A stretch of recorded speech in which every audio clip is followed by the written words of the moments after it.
বদরের ময়দানে যখন সাহাবারা চলে যায়, ওই সময় আমার রাসূলুল্লাহ ছোট ছোট সাহাবা, একজনের নাম মাস আর একজনের নাম মুআদ, এই দুই ভাই পরে এসেছে। এসে আম্মাকে জিজ্ঞাসা করতে লেগেছে, আম্মা মদিনা নববী শরীফে মসজিদে আল্লাহ নবীকে দেখতে পেলাম না এবং নবী পাকের যুবক সাহাবাদেরকে দেখতে পেলাম না। আম্মা জান, কোটি কত মুরব্বি সাহাবারা মদিনা নববী শরীফে রয়েছে। আম্মা জান, আল্লাহ নবী কোথায় গেছে আপনি কি বলতে পারবেন? আমার রাসূলুল্লাহ সাহাবারা কোথায় গেছে আপনি কি বলতে পারবেন? ওই সময় মা চোখ ভরা পানি নিয়ে বলছে, বাবা ছেলে রে, ওই সন্ত্রাস জালিম আবু জেহেল যে মক্কা জমিন আল্লাহ নবীকে কত জুলুম করেছে, মক্কা ছেড়ে দিয়ে নবী আমার ইয়াসরিবে চলে এসেছিল, কিন্তু মক্কা থেকে আবু জেহেল 1000 সৈন্য নিয়ে মদিনার উপরে হামলা করবে বলে আগিয়ে এসেছে।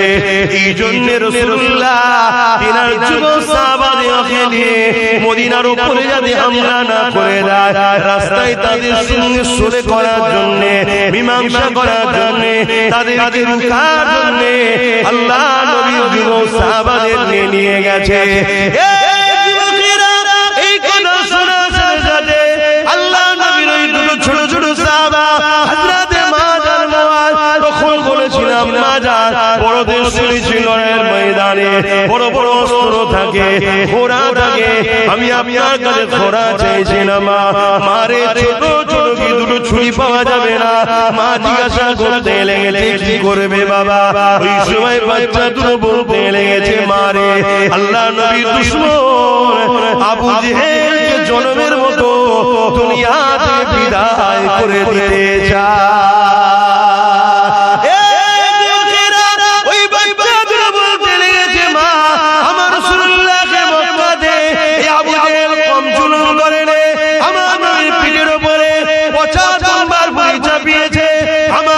রাস্তাতে কাটা বিছিয়েছে, এই আবু জেহেল বাহিনী আমার নবীর উপরে আঘাত দিয়েছে, আমার নবীর দান্দা মোবারককে শহীদ করেছে, আমার নবীর উপরে জুলুম করেছে, আমার নবীর উপরে অনেক অত্যাচার করেছে মা।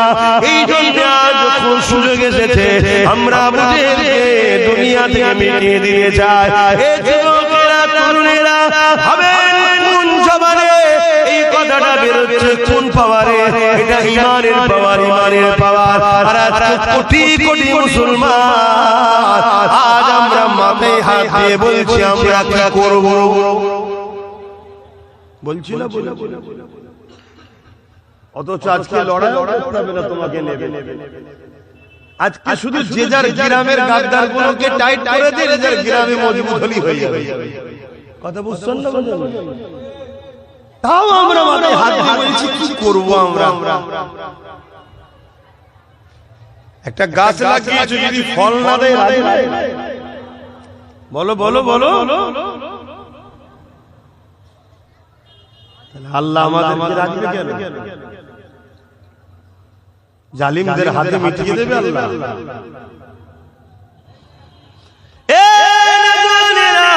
তোমার আমার মায়ের মতো সেই সাবিয়া ছিলেন না গো। আল্লাহ নবীর ওই সাবিয়া, মহিলা সাবিয়াটা যখন নিজের বাচ্চা দুটো সন্তানের মুখ থেকে আল্লাহ নবীর প্রেমের কথাটা শুনলো, ওই সময় নবী পাক সাবিয়াটা বলতে লাগলে, বাবা ছেলে রে, আজ মা নিয়ে কে বড় ধন্য লাগছে, যেমন দুটো সন্তানকে পেতে ধরেছিল, যে সন্তান আল্লাহ নবীর জন্য নিজের জান ঝুঁকিতে লাগাতে চাইছে। জড়াইয়ের ময়দান তো আর খেলা করার ময়দান নয়। বাবা ছেলে যাও, বাবা চলে যাও, বড় গর্বিত মা হিসাবে যাও বাবা, চলে যাও, চলে যাও, রাসূলুল্লাহ দুশ্মনের বিরুদ্ধে লড়াই করতে চলে যাও বাবা। ওই বাচ্চা দুটো বেরিয়ে পড়লো, লড়াইয়ের ময়দানে গিয়ে চাচাকে জিজ্ঞাসা করতে লেগেছে, চাচা আবু জেহেল কোনটা, আবু জেহেল কোনটা? চাচা দূর থেকে দেখাতে লেগেছে, ওই যে সাদা ঘোড়ার পিঠে উঠে রয়েছে ওটা হলো আবু জেহেল, যে খিলাতা ঘোড়ার পিঠে বসে রয়েছে লোহার ড্রেস গায়ে দিয়ে, এমন করে নিজেকে নিরাপদে রেখেছে। এই বাচ্চা দুটো সুযোগ খুঁজতে লেগেছে, চারিদিকে ঘোড়া ছুটতে লেগেছে। এই বাচ্চা দুটো সুযোগ খুঁজতে খুঁজতে কোনোভাবে যখন পারছে না, কেন আবু জেহেল ঘোড়া থেকে নামছে না, বাচ্চা দুটোর মাথার মধ্যে বুদ্ধি এসে গেল। ঘোড়ার পায়েতেই ছোট ছুরির আঘাত দিয়েছে, ঘোড়া জমিনে যে লুটিয়ে গেছে, আবু জেহেল যে জমিনের উপরে পড়ে গেছে, তার উপরে আঘাত দিয়ে শুরু করেছে। আঘাতের উপরে আঘাত দিতে লেগেছে। আবু জেহেলের ছেলে দেখতে পেয়ে গেছে, আগিয়ে এসে তরোয়ারের আঘাত দিয়েছে। এই দুই বাচ্চার মধ্যে থেকে একজনের হাতটা কেটে জমিনে পড়ে গেছে। কিন্তু এই দিকে অন্য সাহাবারা আগিয়ে এসে ওই বাচ্চা দুটোকে সাইডে সরিয়ে দিয়েছে। অনেক বড় কথা, লড়াই শেষ হয়ে গেল। আবু জেহেল জনমের মতো জাহান্নামে চলে গেল। আল্লাহ নবী সাহাবাদের নিয়ে বসে আলোচনা করতে লেগেছে। এই দুই বাচ্চা তারা অনেকটা ক্ষত বিক্ষত হয়ে রয়েছে, তার মধ্যে থেকে এক ভাইয়ের হাতটা পর্যন্ত কেটে গেছে। এই অবস্থায় দাঁড়িয়ে হাত কেটে গেছে, ওই যন্ত্রণার কথা খেয়াল করেনি। বাচ্চা দুটো আগিয়েছে, দুই ভাইয়ের মধ্যে কম্পিটিশন শুরু হয়েছে। এক ভাই বলতে লেগেছে, ইয়া রাসূলুল্লাহ হাবিবাল্লাহ, আপনার দুশমনকে আমি মেরেছি। আর একজন বলতে লেগেছে, ইয়া রাসূলুল্লাহ হাবিবাল্লাহ, আপনার দুশমনকে আমি মেরেছি। এই কম্পিটিশন হতে লেগেছে। হযরত জিবরাইল চলে এসেছে, এসে জানিয়ে দিল, ইয়া রাসূলুল্লাহ হাবিবাল্লাহ, এই বাচ্চা দুটোকে জানিয়ে দেন আল্লাহ পাকের দরবারে আবু জেহেলকে জাহান্নামে পাঠানোর পিছনে এই দুটো বাচ্চারই হাত আছে। আল্লাহ দুজনকে কবুল করে নিয়েছে। আল্লাহ নবীর নজরটা পড়ল ওই বাচ্চা ছেলের হাতে দিকে, যার হাতটা কাটা রয়েছে। ওই বাচ্চাকে বলতে লাগলো, বাবা কি হয়েছে? হুজুর আমার হাতের উপরে আঘাত করেছে, হাত আমার কেটে গেছে। আল্লাহ নবী সাহাবাদেরকে বললে, যাও বাচ্চাটার হাতকে খুঁজে নিয়ে আসো। হাত থেকে খুঁজে নিয়ে এসে ওই হাতের গোড়ায় হাত লাগিয়ে দিয়ে আল্লাহ নবী হাতটা বুলিয়ে দিল। আরে সার্জারি করে 150 বছর হয়েছে, আমিনার লালের হাত বুলানোর সাথে সাথে আমার আল্লাহ ওই হাতকে চূড়া লাগিয়ে দিয়েছে। আরো জোরে বলুন সুবহান।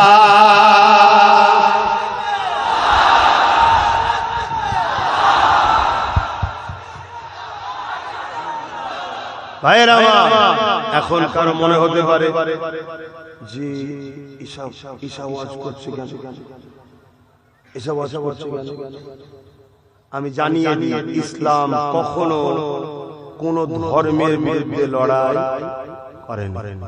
টোটাল ইসলামের ইতিহাসে একজনকেও দেখাতে পারলে যা শাস্তি দেবে মেনে নেবে। ইসলাম সর্বসময় লড়াই করেছে সন্ত্রাস ও জালিমদের বিরুদ্ধে। কেউ যদি আজকে জালিমদের পক্ষপাতিত্ব নিয়ে ইসলামের এই আলোচনার বিরোধী করে, তার বিরুদ্ধেও তো আমরা যুদ্ধ করতে করতে আছেন তো নাকি? আওয়াজ হালকা কেন? আছেন তো নাকি? তোর কথা আমরা পায়ের তলায় রাখি, তোর কথার কি হাইসিয়ত? আজকে পাকিস্তান যদি আর বেরিয়ে এসে আমার দেশের উপরে হামলা করে, আমরা কি বলবো? না না না, মানুষ হয় মেরুনি, এটা বলবেন নাকি? আমরা তখন বলবো মেরে পাট করে ব্যান্ডেল করে পাঠিয়ে কি বলবো না? বলবো এটা যদি বলতে না পারে সেটা দেশদ্রোহী গাদ্দার দোষ, ঠিক না বেটা?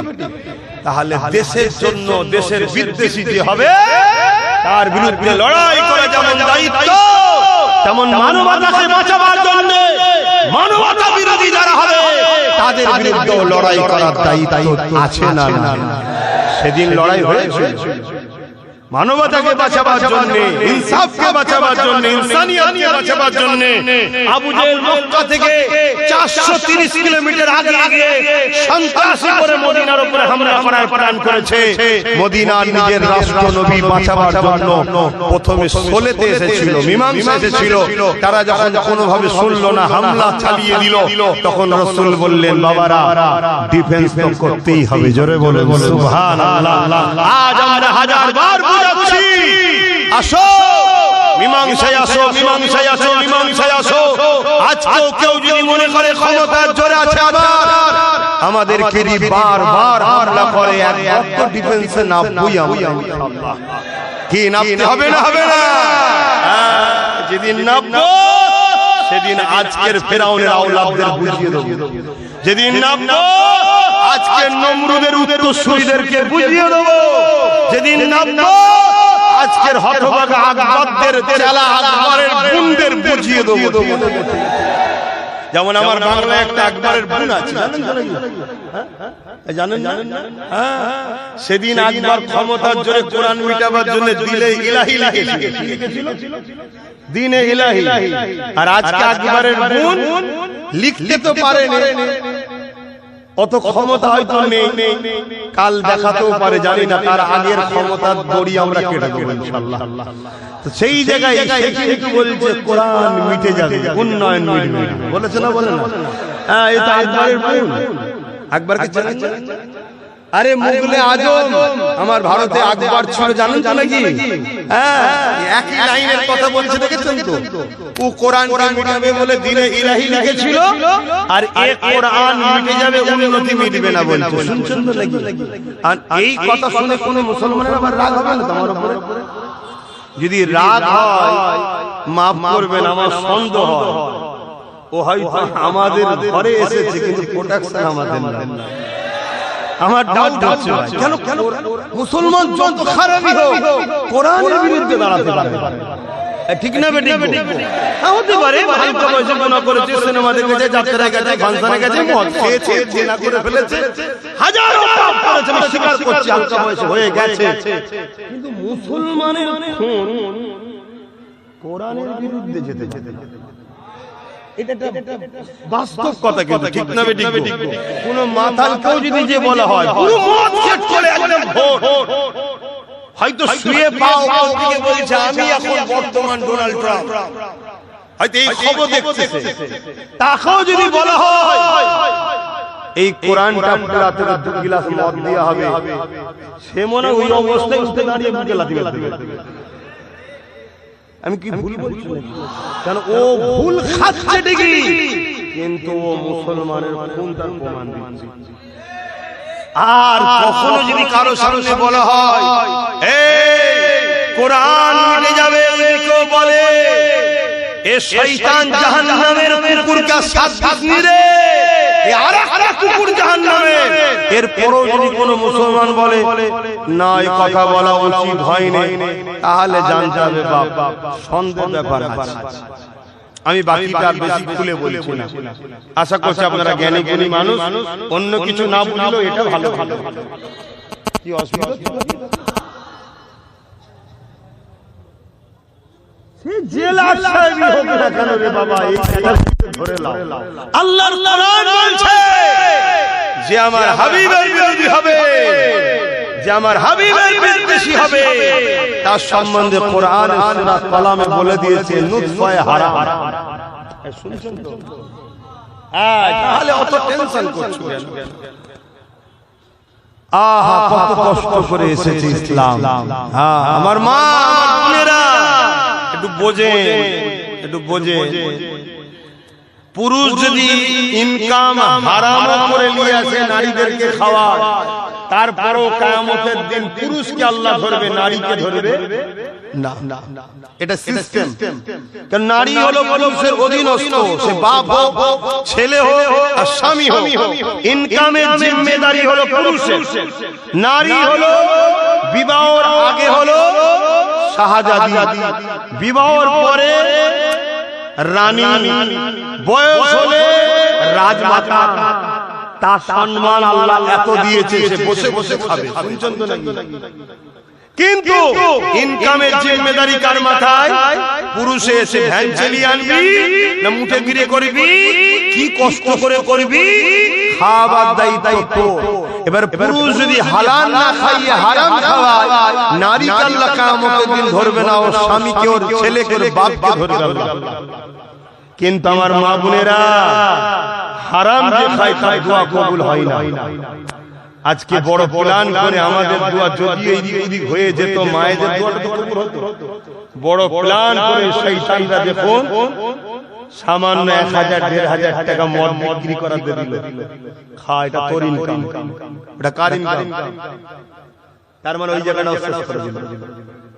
কিন্তু আমরা বুঝবো, আমরা ভাবছি আমাদের দরদি যদি হতো তাহলে তোমার বাচ্চাকে আইএস বানাতো, আইপিএস বানাতো, জজ বানাতো, ডিএম বানাতো, ভিডিও বানাতো, তোমার বাচ্চাকে এডুকেশন দিত, চাকরি দিত, তবেই তোমার দরদি হতো। ভিক্ষা কখনো দরদিরা দেয় না, ভিক্ষা যে দেয় যায় সে তোমার দুশমন ছাড়া অন্য কিছু নয়। আজ এ জাতি এত ভিখারি কেন? হাত পাতলি পাই বলে দেয়।